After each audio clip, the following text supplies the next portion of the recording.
বিজয়ের প্রথম ধাপ অর্জিত হয়েছে। রাষ্ট্র মেরামতের কাজের এখনো অনেক অনেক বাকি। কিন্তু এই সময়ে অতীতে আমরা যে ভুল করেছি সেটা যেন না করি। মুক্তিযুদ্ধের পরে শহীদদের তালিকা আমরা 50 বছরেও করতে পারিনি। আহতদের তালিকা সে তো আরো অনেক দূরের কথা। কিন্তু এই সময় সেটা অসম্ভব নয়।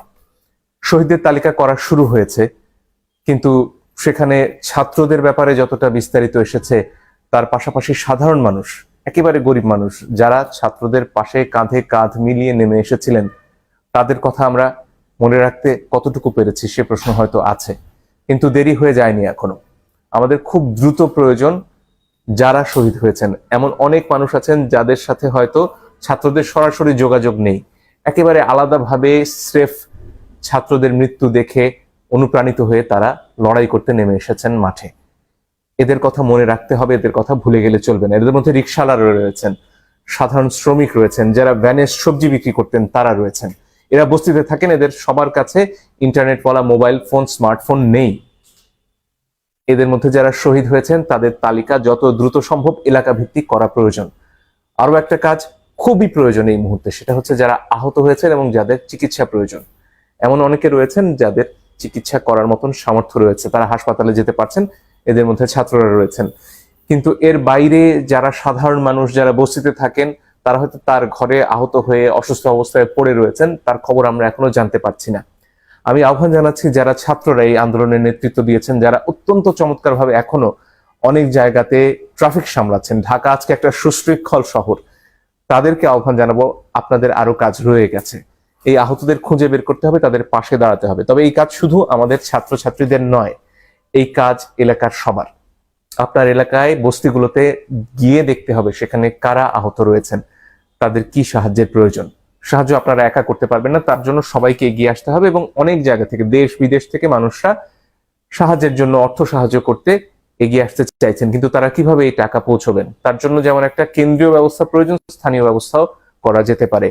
প্রথম কথা, একটা গুগল ডক করা যেতে পারে, যেখানে এই তথ্যগুলো দেয়া হবে যে তিনি কে, কোথায় থাকেন, তার যোগাযোগের ঠিকানা বা মোবাইল ফাইন্যান্সিয়াল সার্ভিস, এটা বিকাশ হোক, ডাচ বাংলা ব্যাংকের হোক, সেগুলোর নম্বর দেয়া যেতে পারে। সেখানে সরাসরি তিনি সাহায্য পেতে পারেন। এখানে একটা প্রশ্ন আসে যে তাহলে যার নাম 1 নম্বরে আছে তার কাছে হয়তো সব সাহায্য পৌঁছে যাবে। এটার জন্য বেরিয়ে আসার জন্য হয়তো সেখানে ওই গুগল ডকে বলা যেতে পারে যে তিনি এখন পর্যন্ত কত টাকা সাহায্য পেয়েছেন। এই তথ্যটা যদি সেখানে সংযোগ করা যায়, এটা হয়তো খানিকটা এড়ানো যাবে।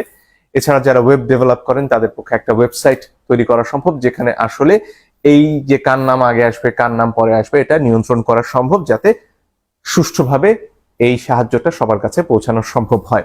এটা খুবই জরুরি একটা কাজ, কারণ এই মানুষগুলো এই মুহূর্তে আমাদের সাহায্য না পেলে হয়তো তাদেরকে প্রথম যে তালিকা, শহীদদের তালিকায় চলে যেতে হতে পারে। তাই তাদের পাশে এই মুহূর্তে দাঁড়ানো খুব প্রয়োজন, শহীদদের পরিবারের পাশে দাঁড়ানো খুব প্রয়োজন। আরো একটা কাজ সারা দেশ জুড়ে চলছে, সেটা হচ্ছে যেসব হামলা হচ্ছে, বিশেষত সংখ্যালঘুদের উপর যে হামলা হচ্ছে, সেটা আমাদের যে কোনো মূল্যে ঠেকাতে হবে। ছাত্রছাত্রীরা এই হামলা করছে না, যারা এই যে জনগণ যারা এতদিন গুলি উপেক্ষা করে রাস্তায় নেমেছেন, তারা এই হামলা করতে পারেন না। যারা করছেন তারা এই আন্দোলনের কেউ নন, তাদেরকে প্রতিহত করতে হবে, সবাইকে এগিয়ে আসতে হবে এই আন্দোলনে। যেমন একজন মুসলমান ছিলেন, তেমনি হিন্দুরাও ছিলেন, তেমনি বৌদ্ধরা ছিলেন, তেমনি সমতলের মানুষ ছিলেন, তেমনি পাহাড়ের মানুষ ছিলেন, আদিবাসীরা ছিলেন। সবাই মিলে নতুন বাংলাদেশ করতে হলে সবাইকে সুরক্ষা দেওয়ার চেষ্টা আজ থেকেই করতে হবে। ডক্টর মোহাম্মদ ইউনূস দায়িত্ব গ্রহণে সম্মতি জানিয়েছেন, সরকারের তরফ থেকেও কালকে রাতে সেটা জানানো হয়েছে। সমন্বয়কদের মধ্যে অন্যতম নাহিদও সে কথা জানিয়েছেন। কিন্তু এর বাইরে সরকার গঠন এখনো খানিকটা সময় নিচ্ছে, হয়তো 24 ঘন্টার মধ্যে হয়ে যাবে। এই অল্প সময়টুকু আমাদের শান্তি শৃঙ্খলা রক্ষা করার জন্য সর্বোচ্চ চেষ্টা করতে হবে। আমাদের বন্ধুরা যারা অনেক ক্ষেত্রে নানান সামাজিক চাপে কেউ চোর হয়েছেন, কেউ ডাকাত হয়েছেন, তারা নাগরিক, তারাও আমাদের ভাই। নজরুল তাদের নিয়ে বহু আগে কবিতা লিখে গেছেন, হয়তো আমরা ভুলে গেছি, চোর ডাকাত নামে পড়ে নিতে পারেন। এই ক্রান্তি লগ্নে আপনারাও এগিয়ে আসুন না, আপনাদের সমস্যার কথা আমরা বোঝার চেষ্টা করব। আর যাতে এই সমাজে কাউকে ডাকাত না হতে হয়, চোর না হতে হয়, কাউকে যাতে বারাঙ্গনা পল্লীতে কষ্টের জীবন বেছে নিতে না হয়, সে চেষ্টা নিশ্চয়ই নতুন সমাজ করবে। আজকে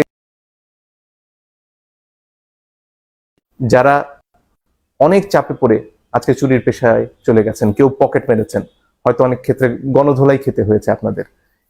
এই সমস্যাগুলো থেকে যাতে সবাইকে এক জায়গায় নিয়ে আসা যায় সে চেষ্টাও আমরা করতে চাই। আমার বিশ্বাস আমাদের তরুণরা সব পারবে, কারণ আমাদের সে বুদ্ধিই ছিল না, আমরা পৃথিবী দেখে বড় হইনি। আমাদের তরুণরা আজকে এমন এক সব পেশার কথা বলে যেগুলো আমরা বুড়োরা বুঝতেই পারি না। অনেকক্ষণ ধরে বুঝতে হয় বাবা তুমি কি কাজ করো, এবং তারা ঘরে বসে বৈদেশিক মুদ্রা আয় করে। ফলে এই তারুণ্য সব পারবে বলেই আমি বিশ্বাস করি, কিন্তু তাদের পাশে দাঁড়াতে হবে আমাদের সবাইকে।